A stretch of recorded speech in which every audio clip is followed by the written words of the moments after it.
ಅವಕಾಶ ಈ ಕಡೆ ಬಾ.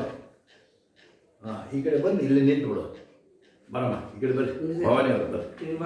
ಒಂದು ನಿಮಿಷ ಹಂಗೆ ನೀವು ಬರ್ರಿ. ನೀವು ಬರ್ರಿ. ನೀವು ಆ ಕಡೆ ಬರ್ರಿ. ಅವ್ರು ಅಮ್ಮರ ಕಡೆ ಬಂದು ಇಲ್ಲಿ ಬರ್ರಿ. ಬರ್ರಿ ಅಮ್ಮ, ಇಲ್ಲಿ ಬರ್ರಿ.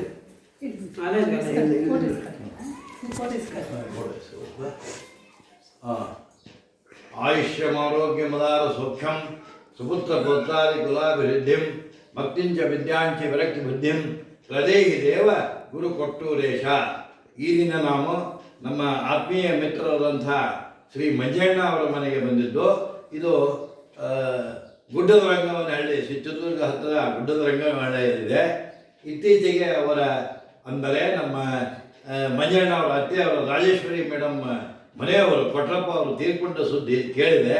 ಆವಾಗ ಬರಬೇಕನ್ನು ಮಾಡಿದಾಗ ನಮಗೆ ಸಮಯ ಕೂಡಿ ಬರಲಿಲ್ಲ.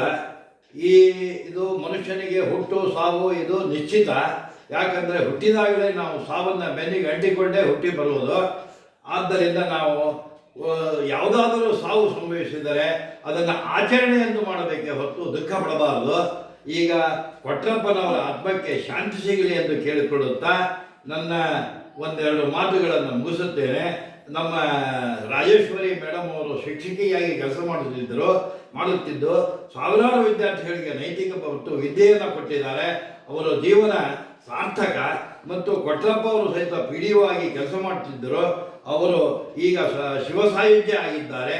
ಅವರಿಗೆ ಶಿವ ಶಾಂತಿಯನ್ನು ಕೊಡಲಿ, ಅವರ ಆತ್ಮಕ್ಕೆ ಶಾಂತಿಯನ್ನು ಕೊಡಲಿ ಎಂದು ಆ ಪರಮಾತ್ಮ ಶಿವನಲ್ಲಿ ಕೇಳಿಕೊಳ್ಳುತ್ತಾ ನನ್ನ ಮಾತುಗಳನ್ನು ಮುಗಿಸುತ್ತೇನೆ. ಓಂ ಶಿವ, ಓಂ ಶಿವ, ಓಂ ಶಿವ. ಶಿವನೇ ಸತ್ಯ, ಶಿವನೇ ನಿತ್ಯ, ಶಿವನೇ ಪರಬ್ರಹ್ಮ, ಶಿವನೇ ಪರಮ ಸತ್ಯ. ಶಿವ ಶಿವ ಶಿವ. ಓಂ ಶಾಂತಿ.